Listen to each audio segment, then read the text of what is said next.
from a galaxy far, far away. And a bookshelf straight out of the 90s. From Thrawn to Dantooine. And everything in between. This is Legends Look Back. Hello, everyone, and welcome to Legends Look Back, proudly part of the Utini Podcast Network. This is a Star Wars books podcast for people who play video games with huge magnifying glass attachments on top, where we celebrate the Star Wars EU and expand your universe one episode at a time. I'm your host, Jared Mays, and I'm joined by my legendary co-host, looking fly as always, the Grand Admiral himself, Freddie C. Hello there. Different type of admiral, I guess, just more. I think I'm like a little, in my head, he's like a little rotund, just a little round. Mm-hmm. What, Akbar? No, just Kenobi Thrawn? and Thrawn. No, not Thrawn. Yeah, the ornament. The ornament. Oh, remember? yeah, the ornament. Dad bought Thrawn. Yeah. Oh, Dad bought Thrawn. For audio listeners, Freddie, which is all of you at this point, Freddie is wearing his Thrawn jacket. It's the white coat with the insignia with the blue lining on the inside. It's quite dapper, my friend. It looks great. Quite. It's a cool coat. Dapper. You know who else wishes he was dapper? Our producer, Rick Race. Hey, I'm back. Rick, I have been defending the Y-Wing by myself. What? I've been defending you by little, myself. You need to step up for yourself, my friend. Jared's walking all over you these days. Sheesh. If you're not here to defend yourself, you've got to trample you, my butt. I'm just a legend at this point. Am I even You here? are. You are. We're glad you're here. Actually, and the funny thing is, we're talking about Traitor in this week's episode, Matthew Stover's legendary Star Wars book with a huge reputation. And the last time I spoke to Rick, he was having a hard time, and he was like, sorry, guys, I'm in the middle of Traitor. It's going to be okay. It's just really sucked me in. I think I'm having a hard time. Didn't hear from him again for a month. So he has escaped the embrace of pain. You know who else knows a thing or two about the embrace of pain? And that is our fellow co-host, Emily Daybeck. I do. I don't really know how that was an interesting segue. Because, I do. You've yes, had children. I have had children. I've run an ultra marathon. It's got to be similar. I've done various physical pursuits. So, but I tell you what, the mental journey of Jason through this book had me doing backflips. Like, what's happening right now? It was a good one. I can't wait to get into it. That's the right response. It almost killed Rick. It had Emily doing backflips. But Freddie's just chill, y'all. He's just chill. He's just As along for the ride. He's just nogging it up over there. Oh, yeah. As am I. Nogging it up. Freddie just Emily. posted in the Discord that he's cracking the nog tonight. Oh, yeah. It was a gift on behalf of the neighborhood, whatever you call it. What is it? What? The ones you pay to Neighborhood take Watch care Association? of your stuff. HOA? Homeowner? Yes, that one. The HOA gave you eggnog? Wow. Yes. They threw it at his front door. Just smothered it. Interesting. Oh, yeah. Nice. He didn't. I added the fix his bourbon fences all myself. the time. That's me. That was all me. There you Yeah, go. like why Kentucky drink bourbon. your They're both whiskey team- neat when you could just add extra, actually like 7 grams of protein in there? Custard. And yeah. Ugh. Rick, they're both team eggnog. I'm decidedly not a nogger myself. Where do you stand on the great nog debate of Legends Look Back 2024? I am also a not nogger. Evenly divided yep. again. Yep. Not a fan. I think I tried it once, but also like I know like I probably should try it again, but I'm kind of a baby about trying things, especially with egg in the title. Eggs have to They be have like vegan particular. versions with like soy milk or like. If you drink vegan eggnog, you're the problem. You're what's wrong It's with the world if you good. drink vegan eggnog. It's basically just really Okay. sweet, thick drink. It's good. It's yummy. It reminds me of like the stuff that we drank like out in the villages in Zambia on my study abroad. What? Chibwantu, which was like cornmeal beer that they would chew and spit back out to ferment. Nice. Yeah. How in the world is that in any way related to eggnog? can see it. Cornmeal beer versus a creamy, delightful Christmas beverage. Like, I don't understand how you got from point A to point B, but we could, I don't know. It's definitely not a straight line. but it's straighter than the line between Vector Prime and the Unifying Force, which is the new Jedi Order series that is 19 books long, that we are still on this journey, guys. I think we're probably 75% through. Maybe what Are it's we really missing is more 75% through, or are we like the Kindle 75% through? Because I've got beef with Kindle, man. I know. Oh yeah, I'm right there with you. Kindle Emily. 70. Describe the problem. Okay. Emily. What is Here's this the that you're talking problem. about? Here I am trying desperately to finish Traitor on time, right? So I'm like, I am reading consistently. I am falling asleep almost every single time, at least at the beginning, because it's very it's a bit slow at the start. And also I'm just a very tired person these days. So anyway, I'm just like trying my best to get through the book. And I'm just slogging. I feel like I am so behind. And here I go. And there's everybody knows the scene where there's just this amazing scene. I'm so happy to hit it. I get to 63% of the book through on Kindle. And it ends. Right. Epilogue. It's a Wait, short book. what? I told you it's a short book. Yes, This but is where you I hold your was drink and your following- your eyebrow has to be slightly raised, and you just got to swirl and be like, "Really, Kindle?" What is that? I was panicked, thinking there was no way I was going to make it on time, and then all of a sudden I told you randomly it was a finished short it on my book. lunch break. Yes, but I'm looking at the percentage consistently, thinking okay, inaccurate. I've got to track. This isn't your first Legends book rodeo. Usually it makes it at least to the 70s before it quits out on me. Yeah, that's Not true. It's typically 63%. 75% or 80. Right. There's for paperback readers, there's 292 pages in Traitor by Matthew Stover. This was one of the only full-length Legends novels that I ever read cover to cover in one sitting. Bathroom breaks permitted. But I carved out the whole day for it. This was 10, 12 years ago. I remember I'd heard a lot of buzz for it, was very excited to get to it. Carved out the whole day, just me and my recliner and the embrace of pain. It was excellent, wonderful. This time, it took me about a week, a little bit longer. But all right, we've got more impressions. We'll get to it. But first, just a little bit of housekeeping here before we dive into Traitor. And Rick, as our resident tech nerd, tell the good folks about the what's happening at utini.com. Oh, yeah. So, if you haven't visited utini.com before, you should know that we have an awesome website. But if you do know about it, we have an even more awesome website because we just completely redesigned utini.com, and it is now live. So pop on over to the new website and browse all the good things and their new spectacular glory, our release schedule, timelines, guides, and especially the new podcast pages, in which each release from each of our podcasts gets its own unique post on the website. So it's pretty cool. Check it out. Yeah, just to give everybody some insight, it is clean. It looks like everything you need is right in front of you. Really well thought out. There's a releasing soon to keep you updated really quickly.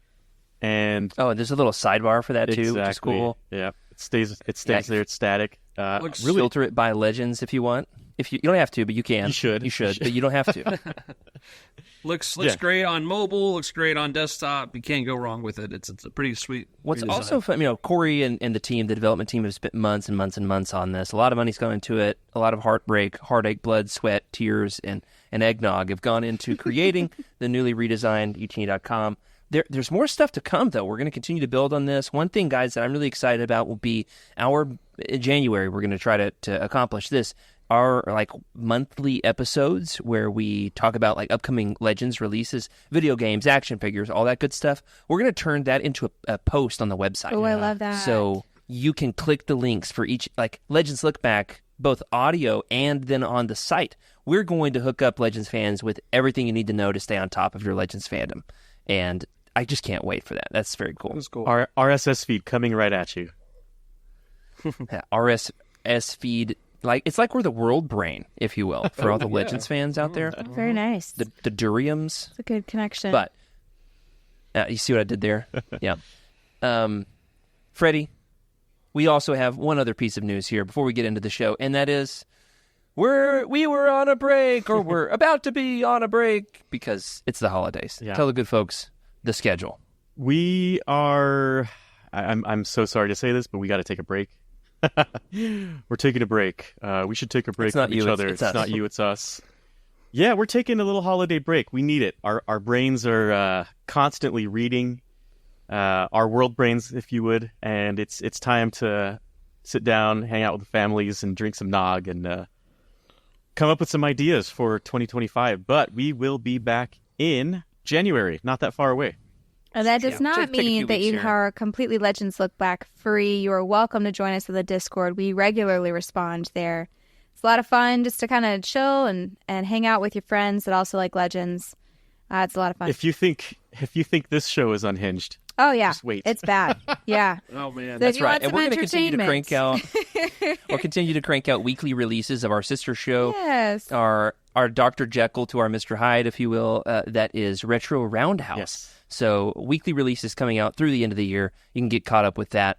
And sooner or later, we will be back at you with more Legends content. But for today, Rick, it's time. Traitor, you made it. You survived. Wait, you calling us- me a traitor? Or you're saying that's the No, name no, of the no, show? And, You're not a okay. traitor, though you missed some I episodes. did, It's I fine. did. Tell the good folks the behind the scenes, the deets, the rundown, if you will, on this glorious book. All right, so the good book Traitor. It was written by Matthew Stover, but you can call him Matt, as we know. In case you don't know, Jared had an interview with him back So in the funny. day, and it's a great interview. I'll have to He link. said, "You can call me Matt," and I said, "I don't think I can call you that." but we're gonna try. We're gonna try. You're first and last to hear. Our, I'm sweating just thinking about it. so thanks, Matt, for this great. Nope, can't do it. Anyway, The Traitor was published as a paperback back in 2002, but the Science Fiction Book Club also released an exclusive hardcover edition that same year, and it is the 13th novel in the new Jedi Order series. Let's go. Yeah. Lucky number 13. It's definitely a good one. Let's get into it. Yeah, let's get into it. The summary here, a bit longer than normal, because let's be honest, I wrote this word for word, and I loved it. The chat, the robots did not help me at all, and I went a little bit long. So it's a great book. Spoiler alert, if you haven't read Traitor yet, it's definitely worth your time. Here we go. Jason Solo, captured by the Yuuzhan Vong agent Verger at the end of Star by Star, and presumed dead by his family and friends, endures excruciating torture at the hands of the Vong in the embrace of pain. Verger seems intent on breaking him to her own agenda, warning him that everything she tells him is a lie. Oh, and Verger severed Jason's connection to the Force while she was at it, by the way. She's a stinker. Eventually, she releases him to tend the garden, which is a grooming grove for the Duriums, the creatures that will eventually serve as the world brains responsible for terraforming Coruscant into Yuuzhan Tar, the new Yuuzhan Vong capital. Jason uses his unique ability to bond with creatures to befriend one of the Durium, partnering with it to serve as a medic for all the wounded slaves that tend the garden. Jason stages a slave revolt, arms himself with young amphistaffs, and murders all of the Duriums, -1. Just as he is about to betray his partner Durium, Verger intervenes, capturing Jason once more by using her magical tears as an anesthetic. The third stage of the novel is set on the planet Yuuzhanatar, the terraformed Coruscant, after the Yuuzhan Vong invasion. Jason and Verger trek through the underlevels of the city planet, making their way to the underlevels of the former Jedi Temple, and Jason harnesses the power of the dark side vortex buried beneath the temple. Ambushed by a Vong strike force, Jason is captured again and fakes a pledge of loyalty to spreading the truth of the gospel of pain and death to the galaxy in the name of the Vong, assuming the identity of one of the Vong gods, which is now kind of a recurring theme. Jason gives Ganner Anakin's lightsaber, hoping he'll kick some serious Yuuzhan Vong butt if the opportunity presents itself. One Jedi stands in his way, the ever flamboyant Ganner Raiso. Hey! Oh yeah, Ganner tracks rumors of Jason's survival from one corner of the galaxy to the other, eventually being captured by Jason himself, working alongside Nom Anor and the Yuuzhan Vong. Jason alerts Ganner that he has a secret plan to infiltrate the well of the world brain. But there's a catch. Ganner has to be sacrificed to the Yuuzhan Vong gods. Yeah, oof. When they find Cool, bro. Yeah, so you've got one option. When they finally get into the well, set in a vat of slime in the former Senate Hall, Jason's world brain buddy is big mad that Jason tried to kill him. And so Ganner plays the hero, killing thousands of Yuuzhan Vong warriors in an epic last stand Gandalf style. None shall pass. He buys Jason the time that he needs to do his thing with the world brain. Jason reasons with the Durium that everything's not so black and white, right and wrong, dude. He convinces the world brain to commit microaggressions against the Vong, and Jason escapes with Vergere aboard Nomenor's secret escape ship. And that was only 292 pages. Yeah, it covered a lot of ground. And yet it felt like the story really took its time to do justice to his journey. Like I did not feel like it clipped along, and yet it was also a short book. With that in mind, Emily, let's give our ratings here. For those reasons alone, I think this is a masterpiece. This is for me one of maybe 5 to 10 Star Wars books that achieve the rank of masterpiece. There are very few Star Wars books that can contend for my money with the quality of this one. I do not think it is perfect, but I do think it is a masterpiece.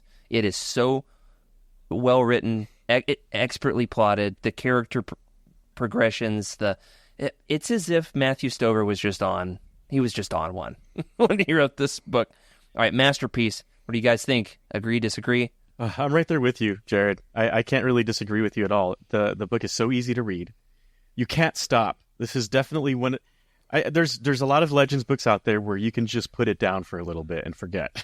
I think we've read those, but you can't really put this one down. It's consistent. The endings of each chapter leave you on this cliffhanger that you're just almost thirsty, just like Jason was when he was getting tortured. You want more to see where this is going, because honestly, you have no clue where this is going for a while. Like until the end. I'm still not sure where we went, and I've read it multiple times. Yeah. Good point. For that reason, I've got a friend, Frank, on the team, doesn't like it. Not a Stover fan. He thinks it's too confusing, too sci-fi, he loves sci-fi, so that can't be right, but it doesn't click with him. There are people, now I think they're wrong, but there are people out there who are not fans of Stover or Traitor. But how about you guys? Freddie and I are both very pro Traitor. Emily, go ahead. Well, I am with you, Jared. I thought this was also a masterpiece. I agree. It kind of was a very meandering journey. I wasn't sure at all where we were going, which is nice in a book, because I feel like a lot of the times they're pretty predictable, especially in the Star Wars realm. Like there's usually like a good plot twist in there, but sure. You can there's a super weapon, there's a bad guy, lightsaber battle, space battle. Yeah. As we stand and sing. There's usually a formula, and here it broke the formulas. And the fact that like there's a morally gray character, loved that. That was so delicious to read. I'm still not even sure how I feel about her. So yeah, great book for gray Jedi fans. Yes. I'm pretty sure I've got a quote to that's. I was when I was reading this, it was just after. Oh no, I had finished this book, and then we had attacked the hot takes episode. Remember that? Our hot takes, yeah. we probably caused some chaos in the fandom. Hopefully. The Grey Jedi heads are out there. They're coming for us again. The mob of anti-Grey Jedi people. This book, and maybe they're picketing. We'll get to it somewhere. I'm going to talk about this quote that really does almost justify that there could be a potential for a Grey Jedi. And Freddie Prinze Jr., it's my name, not yours. Oh, he's taking it back. Yeah, it's going to make him... Freddie is no longer... This Freddie just renamed himself on the screen Freddie Prinze Sr. So, oh, interesting. watch out. Who's your daddy? Watch out. All right, Rick, please don't spoil the fun. Okay. Please tell me you liked it. Oh, yeah. I was just waiting for someone to say it was excellent, so I could say you promote it to the council, but don't give it the rank of masterpiece. Yeah, I know. But we didn't, because we all think it's a masterpiece. I do too. So I think it was fantastic. You guys all said some great things for sure. Edge of your seat, kept you wanting more. This is one of those books I read a lot of nonfiction, and I'm constantly highlighting in my Kindle or whatever. And this is one of the few fiction books where I caught myself like highlighting and like thinking about some of the lines and the prose, and that was a lot of fun. And then what's it called after you finish a book and you just need some time? Is it like a book hangover? Is that the phrase? Yes, Yeah, right. And and so I haven't picked up a Star Wars book in probably 2 or 3 weeks because I've been broken, you know. I'm the opposite. It skyrocketed me. It reignited my Legends fandom. I'm now deep down the rabbit hole of Legends fanfic. I'm Legendsing all the time, nonstop, 24/7. I can't turn it off. This book reignited my passion in a beautiful, fiery flame. Cool. Let's get to it. How about we jump right into, and let us know, listeners, what you think. Yes, if you disagree with us, go on over to the Star Wars EU Discord and post there. If you agree with us, do it in the Utini Discord, okay? The Legends Look Back channel. No, but you say whatever your opinion is. We'd love to hear it. Guys, let's get into the characters. First and foremost, this book is almost all Jason Solo, cover to cover, but not entirely. And one of the central questions of the book is, who is Jason Solo? It's a question for Jer, which, by the way, guys, there's 4 of us. We had 6 different pronunciations of her name in that summary. We did. Yeah, Emily. We did. Yeah, welcome, Good Burger. Welcome to Good Burger. Can I take more? That was such an on-brand joke. I love that. Yeah, appreciate that. That was good. Shout out Good Burger. Anyway, the big central existential question of the book, we're going right for it, going for the jugular, is who is Jason Solo? Vergier asks him this. He doesn't give an answer that she likes. She's like the college professor that she is, continues to twist his arm and poke at him with this particular question. Who is he? Is he a Jedi? Is he a Solo? Is he a Sith? Who is Jason Solo? Kick us off, Freddie. Your opinion, your treatise. By the end of the book, at the beginning, who is Jason Solo? Jason Solo is he is the philosopher of the Force. Has been even before Goodverger came into the scene, in my opinion. So not so good. She's kind of a she's a nut. She is some. She's a piece So of work. Jason, do you guys recall ever seeing the episode, the arc in Clone Wars, the animated Clone Wars? Yes. Cartoons where they go to that planet. I forget the name of the planet. It's the something arc. I can't remember it at the moment. The Mortis arc. trilogy. Exactly, Mortis. This reminds me of Mortis, where Jason experiences both sides, really digs into like what certain things mean existentially. What's the point of this? It's a very philosophical book without being overly philosophical. Mm-hmm. And I think that's where I realized, like, Jason is the philosopher of the Force. He is the person who should, in my opinion, experience what the sides are like so he can speak intelligently about it and warn people, like, this may not be a good thing for you. You don't have the personality to endure, something like this. I know. I went to the depths, right? He experienced color through pain as well. Like, it was very interesting. Right. So, all right. So Freddie's answer, he's the philosopher of the Force. I'm going to be honest. That's a great answer. Mm-hmm. It's a great answer. What do you guys think? Who is he at the end of the day? Is he still a Jedi if the Force is stripped from him? Is he a Jedi if he is no longer Jedi pilled on their dogma? Who is Jason Solo? I think the Jedi way is a religion. It's an interpretation on the Force, and so I think Anakin's he's deconstructing a little bit, maybe reconstructing, but he's on that journey of exploring what he believes, and it's unclear to me. I love the book because I did not know what was going to happen to and with Anakin, and nope, Jason. And Anakin's dead. dead. Yeah, his lightsaber appears. That's it. And I did not know if Jason if he was gone, if he was just waiting for the time to do something heroic, or how this was going to shake down. And so I don't think Jason knows where he is still. Yeah. Okay, so he's lost. He's He's like a college student that's deconstructing his faith. Not all who wander are lost, okay? Okay. I do think that he does lose himself in here a little bit, but I would argue that he finds his way by the end. Though, what happens after this book, I'll keep my mouth shut on. Emily, who is Jason Solo? You know, I felt like that wasn't the essential question that I got out of the book. Like, I didn't see this as a search for identity. I saw this as a search for like ultimate truth and like what are the foundations of how the universe works? Because right now you have a clash of culture and who is right. And I think that Jason really faces more. To me, it felt like it was more of like what is fundamentally right and wrong. Like it was more like a debate of ethics than it was about his own personal identity. There's a lot of both. Yeah. So I'm still quite confused, quite frankly. So I'm really glad that we're discussing As this. you should be. Emily, As you should I be. thought I definitely read every word. I thought I kind of understood it, but this is definitely a multiple read through book.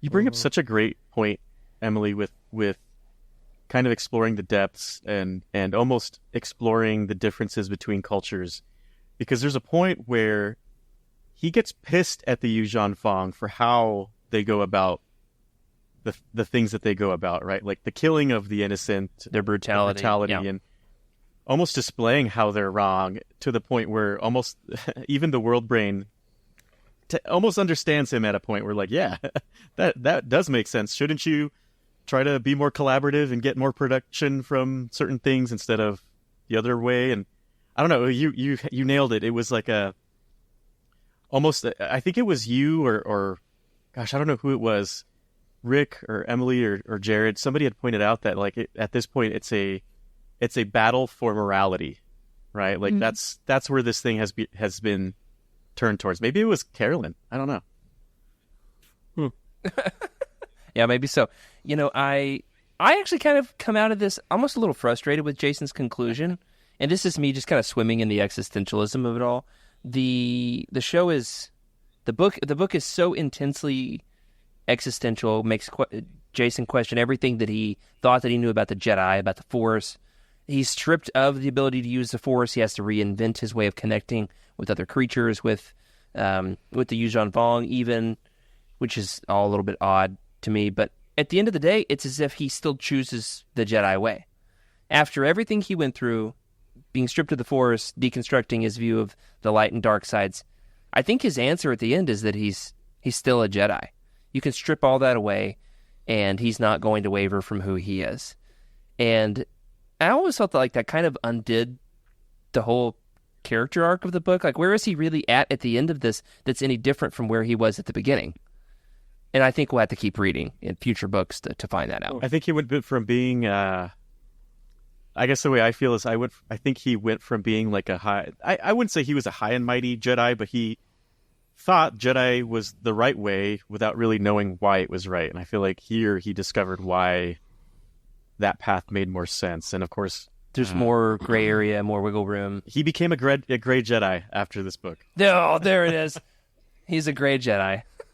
Oh, no. All right, we just got canceled. I just got the notification on my phone, the push notification. We're canceled. Show's over. Well, following up on Jason, there's this huge, existential plot point revolving around the dark side of the Force and death and brutality, as you said, Freddie. Do you at any point in your read-through, did you at any point buy that he had actually lost himself to the Vong worldview, to the dark side, or to pain and death? Did you at any point really ever question if Jason was going to come out okay? I'm not sure that I ever really doubt that when I'm reading it. I love the book. I enjoy every second of it. I'm not sure that I really buy hook, line, and sinker this kind of sitting on the fence thing that it does with, is he going to go bad? Dark Disciple, a canon book, early canon book, does that very well. It's Quinlan Voss and Asajj Ventress, and a lot of our listeners will have read it. It really makes you question, as the reader, has Quinlan Voss gone dark or not? I'm not sure this one ever really gets me there. What about you guys though? I need some time to think. Emily or Rick? Okay. So for me, yeah, it absolutely got me. Like I said, I had no clue what was going to happen. I didn't even know if he was going to survive, let alone come out as a Jedi or like walk away from the Force entirely. I wouldn't be surprised if he decided to actually become the prophet of the Yuzhan Vong and their mouthpiece. So like I did not know, and so the book did do a good job for me of keeping that in suspense. And even as the end of the book was unfolding, I still was waiting for the second punch, for the four to drop, whatever, where he betrays Ganner, or something. Mm-hmm. And I didn't know what was going to happen, so that was fun. The traitor, if you will. Yeah, I see what you did there. Okay. Yeah, I mean, Emily? okay. I really wanted this book because I wanted to see, from an insider's perspective, a pro-Vong philosophy book, because they are such a countercultural people to everything that Star Wars is and everything that most of like Western culture and world culture in general values. They're like very it's very, very foreign. And so I was really hoping for something that would help me to understand their perspective, like a villain backstory type thing. And what instead I got, and I felt like Matthew Stover really was trying to do credit to that, because I could see that he was grappling throughout Jason's journey at trying to understand Vong culture from like a different perspective. And I don't think that he could do it as an author, and which is, it lends credibility to Jason's journey, where I felt like I could feel his struggle and feel like he was trying to get just to the bottom of it. He just kind of left his preconceived notions behind, and he was kind of a blank slate and still could not come over to the Vong side. So Yep. I don't know. I don't really know where that leaves me, but I felt like I really wanted to understand the Vong, and at the end they were fundamentally still wrong to me, and Jason never felt like he could actually convert. I feel like my brain is in the microwave. What about you guys? Same, yeah. Like spinning around on the tray. Mm-hmm. It's kind and it comes back to the front, and I'm like, oh yeah, I get it. And then it goes right back to the back, and I'm like, nah, it's still cooking. Which is why I think this is Still like cooking, Matthew Freddie. Stover's like journey of like how he was trying to grapple with it too. I feel like we get these roundabout cycles of things. Well, and if I'm not mistaken, Stover's talked about what like a psychological dark place this took him. You've got to enter into the embrace of pain in order to write this book. I mean, this comes from a place of anguish. Now, I could be wrong. Freddie, you've been cooking on this for a while. What do you think? Yeah, this is a tough one. Did you buy it? Did you ever question Jason? When Jason showed up and said, "You must bow to me," or whatever he said during that phase, I didn't buy it 1 second. I was like, man, this dude is totally lying, just to get him out of it. And the Yuzhan Vong, except for Nominor, are falling for it. At that point, I feel like I knew what was happening. But up until that point, we get Ganner's trapped, right? And I think that part, I was like, oh no, what is Jason really doing? Like, what's his scheme? What's his goal? I feel like I almost lost sight of what Jason was doing at that point. Yeah, well, in the words of Hamilton, just you wait. There's more to come with Jason Solo, buddy. Yeah. So I didn't quite buy it, but I bought it at the beginning. But as I think we understood a little bit more of what Jason was trying to do, I don't think I bought it as much, right? Like when he was faking that, the way he was talking, it just didn't make sense to me. Like Jason, he wouldn't have turned for no reason. Like he didn't see their perspective. And Emily, gosh, that was so perfectly said, that we're experiencing Matthew Stover's journey and trying to understand them. And ultimately, it's really difficult to understand. Getting rid of the weak, I can't. That seems to be like the Yuzhan Vong culture, and it's hard to make sense of it, right? Like But the problem that I have with that, Freddie, is that narrative is still passed along in our culture. Oh yeah, survival of the fittest, the strongest will survive. I mean, that philosophy is still passed around, it's still taught in our schools, but we can see explored to its fullest reaches just how toxic it is. Yeah. In Star Wars. Why do we still continue to perpetuate this And it's stuff? a Yeah, really you know odd what? juxtaposition of like a culture that values life above machines and yet seems to respect it almost not at all.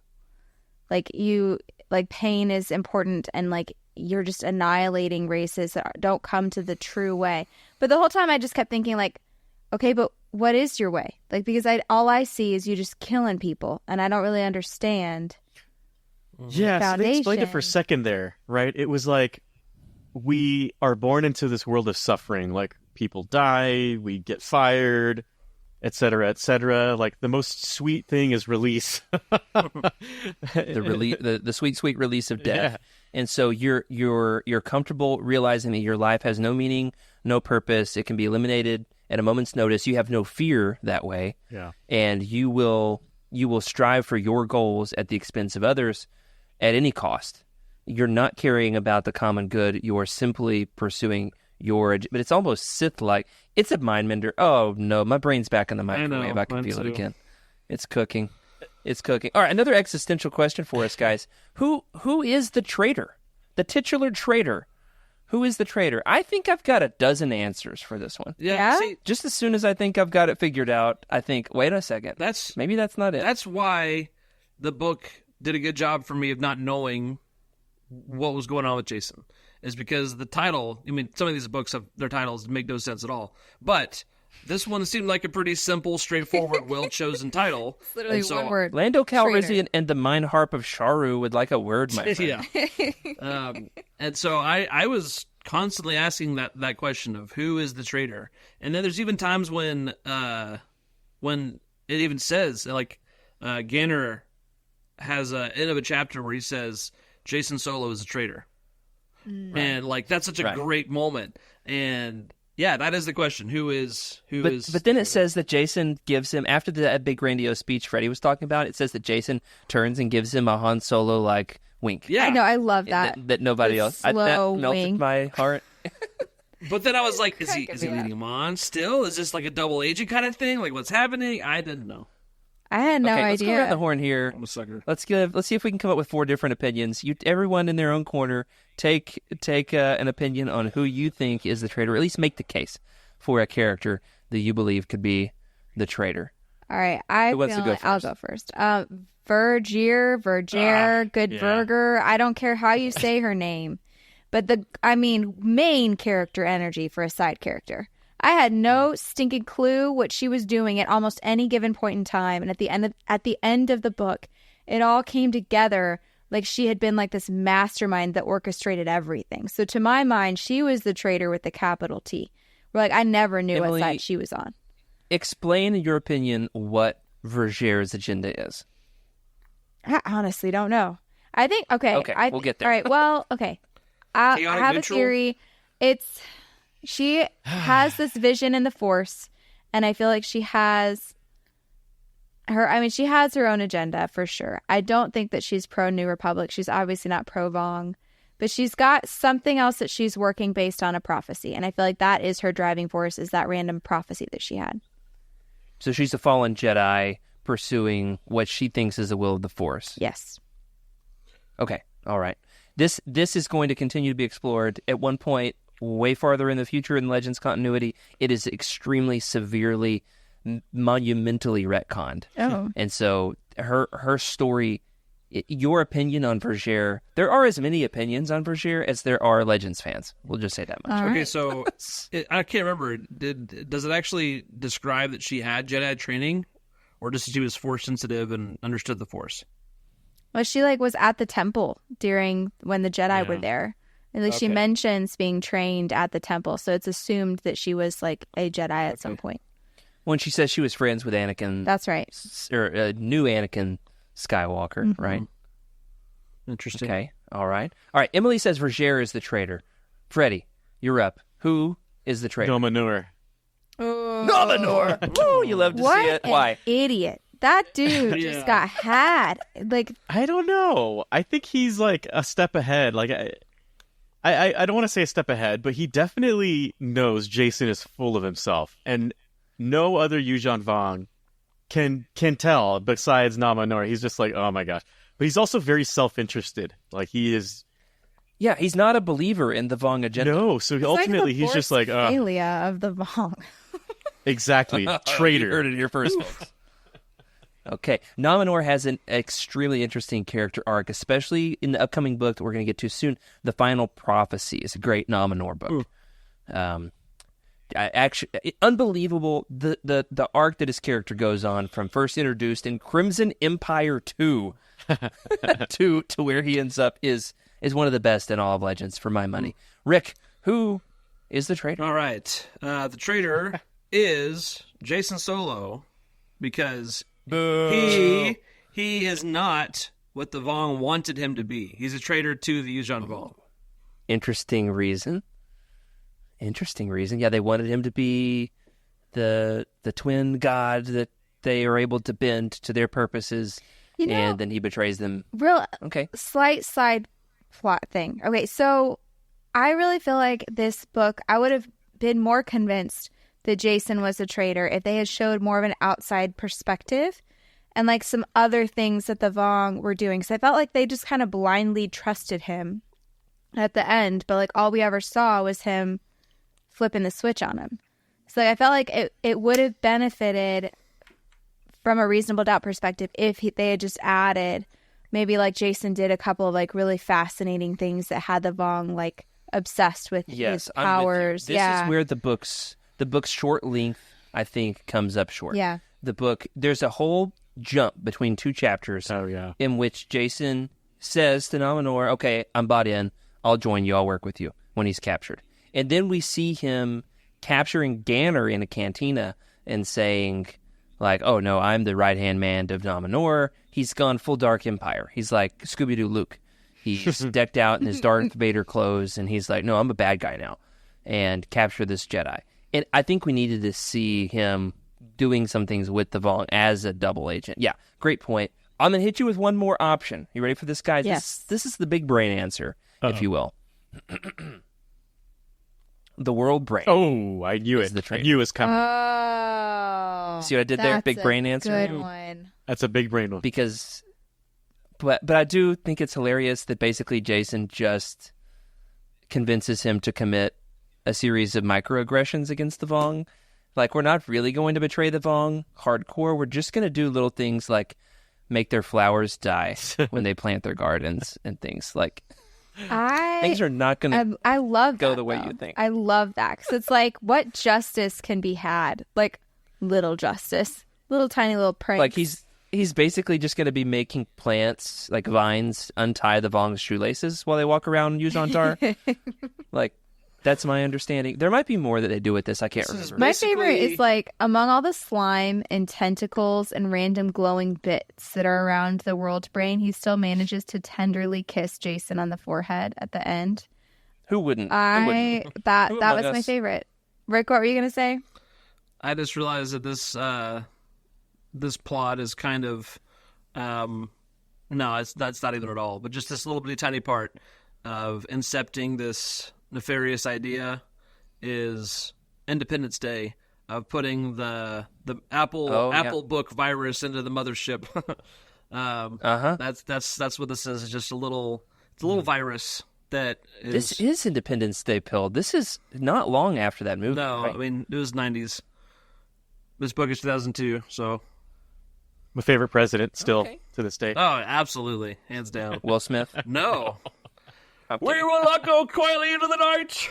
Tonight, we celebrate our Independence Day. I just got goosebumps. I'm to be honest with you. You know what else gives me goosebumps? Ganner's Last Stand, guys. Oh my gosh! I'm gonna hit you with an opinion here. I'm gonna contend Ganner's Last Stand is the greatest moment in the history of Star Wars Legends. Yep. Prove me wrong. Are you for or against? What do you think? This is talked about. I see this on Reddit like every month. Somebody posts a picture of it and they say, pour one out for our man Ganner. Like, he has become an icon. Yeah. And what's funny is Stover's version of this is he was told in, this is a Legends Look Back exclusive, guys. This is a exclusive, as we like to call it in the biz. No one else calls it that. Please don't stop the podcast. Please keep listening. No, Matt, if you're listening, this was exclusive, right? You've never told anybody else this. he says that in the the new Jedi Order planning meeting, the one that happened in the Chinese restaurant where they named the Yuuzhan Vong after Asian spaghetti. He said that they were like, all right, in your book, we need you to do this, this, and this, and we need you to kill off a Jedi. And he's like, who do you want me to kill? And they're like, spin the wheel, pull out the master sheet of the living Jedi, and he chooses. He says, how about this guy? I freaking hate this guy. That's what he said? So, yeah. So I love that he really wrote a says, scene for him. He made him like Canner the hero. Great. He ate. As the kids say these days, he ate. He really did. All right, what do you think? Where does this land among the greatest scenes in Star Wars Legends? We're thinking right up alongside, Luke versus Luke and Sabaoth and in Heir to the Empire and The Last Stand. We're thinking up there with Borsk Phalia's Last Stand in Anakin Solo's Last Stand in Star by Star. This is up there with the Lusankya rising out of the Stop! I surface can of only have so Coruscant. many goosebumps. Jared. On a scale of 1 to naked palps. This is a naked palps and a goldenrod. Well, okay. Combined. I mean, if it was slimier, maybe it'd be the top tier for me. But All right. What do we get to our? So we get to our dramatic reading. Anybody want to disagree? You think it's where does it rank among the greatest scenes It's a very in high. Star Wars It's Legends? up it's very there. high. I don't know if It it's is the up greatest, but it is very high. It's quintessential Star And- Wars. The individuals sacrificing themselves for the whole. Oh, Well, it's I mean, this is Revenge of the Sith is one of my favorite Star Wars books. One of my favorite books, I think. Matthew Stover, he is an excellent writer. And so the way that Ganner's sacrifice is written is phenomenal, And I think it's that makes it such an exceptional thing. The actual act of Ganner is more stupid and tragic than like heroic. He kind of accidentally finds himself in the situation where he has to die, basically. He stumbles into it, rises to the occasion. Yeah, which is pretty cool. And then but I feel But like it's that's not like- quintessential Star Wars, where it's like these That's fair. small individuals in this big galaxy who have backstories that most right. people are not going to remember, and yet somehow, because they all come together and stand for something together, they make a difference. I can't wait to sit next to somebody on an airplane, pull up my Legends book, and turn to them and say, "Have you ever heard the legend of Ganner Rice? All right, Let me dibs read on this Ganner the Grey." dibs on Ganner as a dog name. Oh, that's good a one. good one. It is, except for like the dog is going to die. Hey, wow! Why do you have to go there? Why? Wait, Rick, are you still All right, driving we're that gonna bus? Oh. No. Rick just ran over his metaphorical dog that has yet to exist. But it was memorable. The Yuuzhan Vong are still telling the legend to this day. All right, we're going to do something we've never done here on Legends Look Back before. We're going to do a dramatic reading, a recreation of the scene. We All right, set the we stage. hope you're snapping at home every time we take a breath. Ganner's Last Stand. We'll have to put some saxophone music on in the background. Do not do that. Do not do that. Y'all are ruining it. Fwana, fwana, na, na.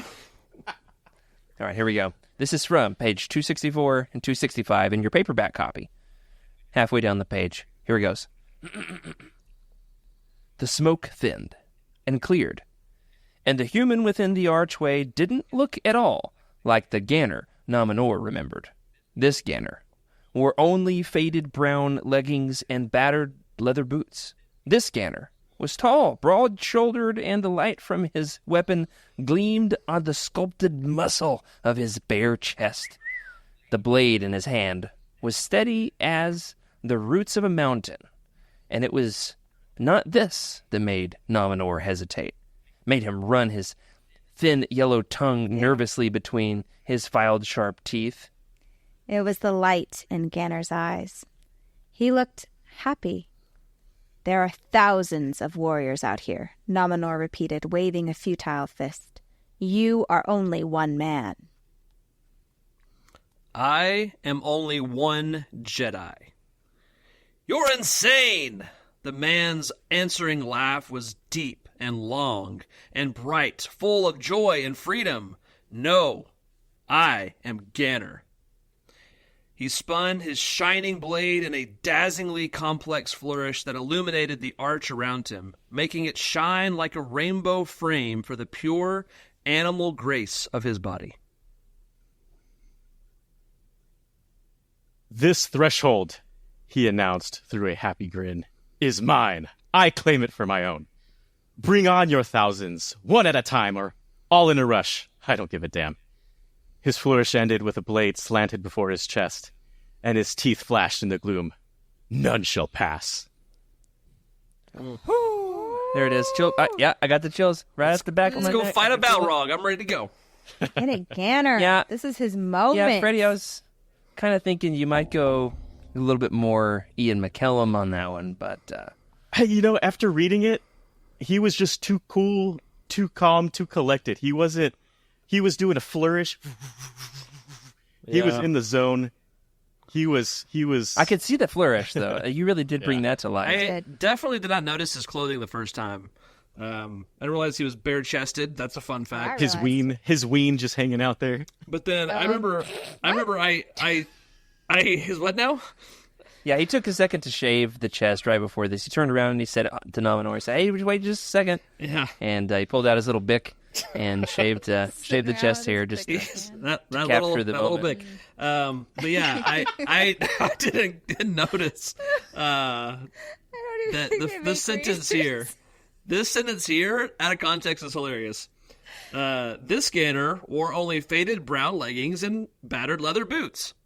Like, this sounds like every white girl, basic white girl. I was gonna say, Like every prequel era Jedi.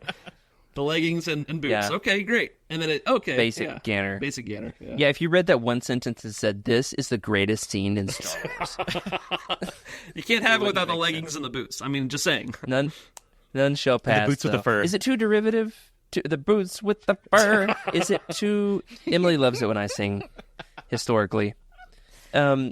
Is it too Lord of the Rings? Well, they ain't It's shirtless very- in Lord of the Rings. I can tell you that. That's what's missing. This is a very honestly. I could see an NJO, New Jedi Order anime, because this scene right here is one of the most anime scenes ever, where he is just fighting this pile of dead Vongs in front of him, and they're still coming. He's still fighting, and he's gonna die. Climbing on top of them. Yeah. Man, take my money. Shut up and take my money. In the podcast, start working on it right now. Absolutely. Well, we've talked about the characters, talked about Ganner, talked about Jason. Do we need to spend more time on Bashir? We've talked about her motives and what we think is going on with her. How about we get into some of the overarching questions? One relates to the nature of the dark side. Now, Vergier comes out right out the gate and says that everything I tell you is a lie. And then she proceeds to drop truth bombs on Jason left and right. I'm not sure what all she tells him that's true or not. I think my read through this time is that she's just absolutely full of it. What do you think? What are your opinions on her view, Vergier's view of the dark side? Basically, the view is this: that there is no dark side of the Force. The Jedi lied to you. I have There's it not a highlighted. light side. Okay, there's not a light side and a dark side. The dark side is within you. You are the dark side. You bring your own inner darkness is the dark side. I think I fundamentally disagree on the basic building blocks of Star Wars, of what George created here. I think that she's just manipulating him. Freddie, what you got? Yeah, I'm going to read this. We're doing another dramatic reading. Here we go. Light and dark are no more than nomenclature. Words that describe how little we understand. And I feel like that's real in our current society, where everyone has to have a label on something, but it's like, that's just a figment. It doesn't have to be, but anyway. You're saying that good and evil is relative, Freddie? I think that statement in itself, right? Like it's just nomenclature. It's human language that we just put to something that it's more than that. It's not just that. Anyway, what you call the dark side is raw, unrestrained force itself. I don't know how I feel about that. You call the dark side what you find when you give yourself over wholly to the Force. To be a Jedi is to control that passion. I think, I don't know, because if the Force is around us, among us, Is the force that we find unrestrained in a flower evil? Is it dark? I have an issue with how she defines it, but I also, the first sentence is really like the one that hit me the most is the light and dark side. It's just the basic tongue language that you've put to the words with what it feels like, but it's us trying to describe the indescribable. It's exactly Okay. right. Like why are you trying to define something you can't define? Why should you? I feel like I'm a college freshman all over again. I've got a lot of thoughts. I want to hear from you guys, though. Rick, you and I were college freshmen together. Ooh. I don't recall your brain melting this hard in college. Well, it's because I didn't understand how college worked, and so I was probably tired or like not paying attention. But you were definitely tired, yeah, it was perpetually tired for Perpetually. 4 years. for 5 years. 5 even. Let's see. The dark side, Yeah. for sure. It's interesting. Okay, like thinking about it outside of Star Wars and like an ethical, even theological good and evil and where does evil come from and all of that, I can see what she's saying on some levels. But within Star Wars, which is a very binary, dual light dark, operates mostly that way. I have some issues, but it does make me think, and so I think I disagree. But she has, I think. Okay, here we go. We need a T-shirt that says Vergier made some good points. The value from Vergier was her questions. It was not the answer she Yes. provided. It was the questions she This book asked. could have won a prize based on that. Like I've read Yeah. Pulitzer Prize winning books with it. How I've thought less about them after Sure. than this one. I mean, I describe this book as capital L literature. It is. I agree. Yeah. All right. We've got a mostly no kind of maybe from Rick. We've got a mostly yes from Freddie. I'm gonna make my last stand here and draw a hard line in the sand and say I fundamentally disagree with Vergier's stance on the dark side. Emily, how about you? Settle the debate once and for all. Well, I actually agree with her. I agree with her stance from a teaching perspective, because in order to get your students to question or to get anyone to question something, sometimes you have to give them something to push back against. Like I feel like that's where teenagers and their parents they come to blows almost sometimes, because teenagers need to push back and question, and parents aren't used to that. And I think that Vergier, that's her role, is to play the devil's advocate, because fundamentally, like at the end, she chooses more of a light side option. Like she betrays Nominor, but the way that she does it is trickier. Like I like the way that she kind of slips in, and Jason does the same thing with the Durium, or he slips in and befriends an enemy and then turns that against them. So I don't disagree with her tactics. And I don't disagree with her view of the dark side of the Force. I actually find it much more moderate. I don't necessarily fully agree, but I feel like she's more right than the super far over Jedi that are like Yoda. Yoda irritates the heck out of me. I like Vergier better than I like Yoda. The Jedi Council irritates me. Yes. They do. I think that she's wrong about the dark side. Okay. And that's going to be explored in further books. Though I do think she makes some good points, some valid criticism of the Jedi, to your point. Jared, I think she makes some valid... before you go, Yeah, go ahead. I want to touch on one thing. Everybody who's listening right now, Jared is applying to get his PhD. This man studies theology. This book is really much in his court, so let's listen up here. It's in my wheelhouse. I think I am going to hit, briefly here on a theological perspective. I think that the prequel era Jedi are wrong in their view of detachment. So she says, that the dark side is just unrefined passion.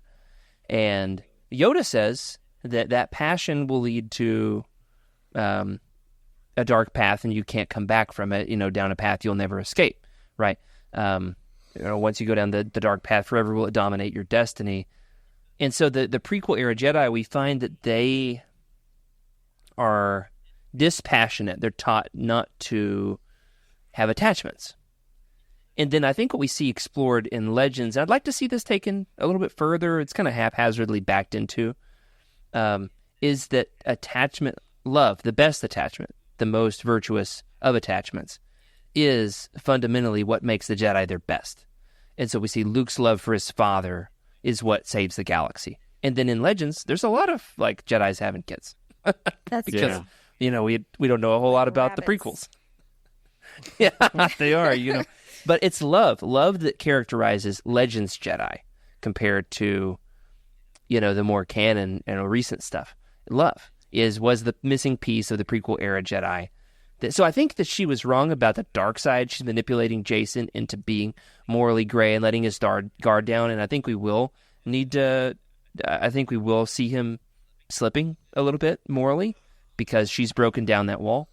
But I do think that she is making some good points about valid criticism about the Jedi. All right, guys, we're going to go long on time here. Let's play one last little game here. Some great debate on Traitor. I've loved this. This has been excellent. Great discussion. Let's lighten it up a bit. This has got a really cool lightsaber moment. Ganner using Anakin Solo's lightsaber. Anakin's lightsaber is made with the lambent crystal from Yavin 4. It's got this connection to the Yuuzhan Vong. It's a legacy saber at this point, which makes me wonder. This is now a legend saber with a tremendous like legend behind it, with a capital L, right? What, in your opinion? Let's debate it up here a bit. What is the most legendary lightsaber in the history of Legends? Freddie, choose your weapon. I think Anakin's saber, not Anakin, and this is probably why George wanted to get rid of Anakin. It's too confusing, dude. Yeah. The original Anakin, OG Anakin's lightsaber. That is, in my opinion, probably one of the most legendary lightsabers, and it gets passed down. In Legends? What's the history of it? How is it unique in Legends? Well, It's different. It's got a different story in canon. Yeah, it does have a different story. I'm trying to recall. So we've got. I'm trying to think of how many Jedis it's passed down to at this point. We've got. From Anakin to Luke. From Anakin to Luke. Don't we get Luke from? That's right. It's his hand is cut off in Cloud City, and then it comes back. Don't call it a comeback. As Luke is wielding the Bluey. Yeah, and then from Luke it it stays with Luke, right, for a while, and then I can't recall, but it's in my opinion it gets around that lightsaber. That one also goes to Mara Jade. Yeah, that's right. Jade. So he gives it to her. It's her first lightsaber, and I can't remember what happens to it after that, though. So it's got a rich legacy. Freddie's choosing Anakin's saber. Emily, choose your weapon. Most legendary Legends lightsaber.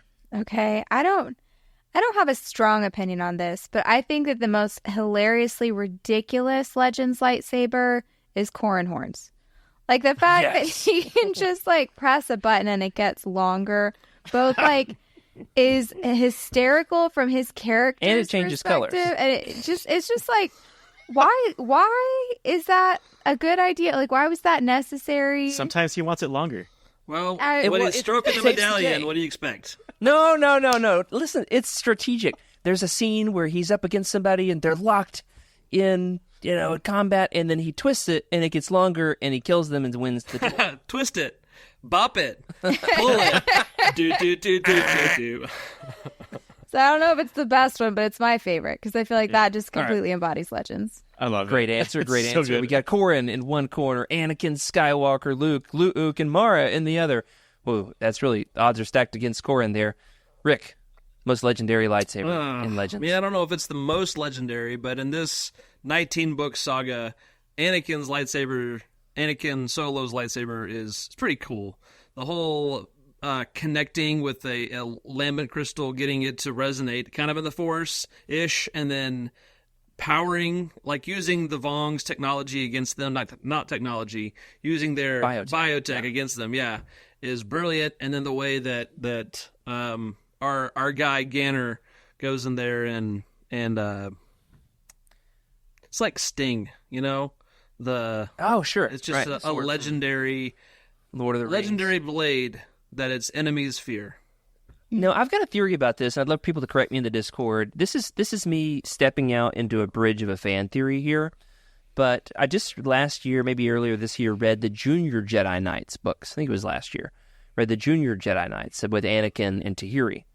There's a book called Kenobi's Blade, where they find Ben Kenobi's saber, and Obi-Wan's had multiple lightsabers. I believe this would be his last lightsaber, the one he has in A New Hope. The one that's recovered by Vader on the Death Star, right? And he stomps on his robes to make sure that he's dead, as one does. Picks up the lightsaber, stores it in Bast Castle on Vajun. Oh, yeah. His secret base. Anakin, Tahiri, and Ikrit steal it from the castle. And I believe that's the last we hear of it.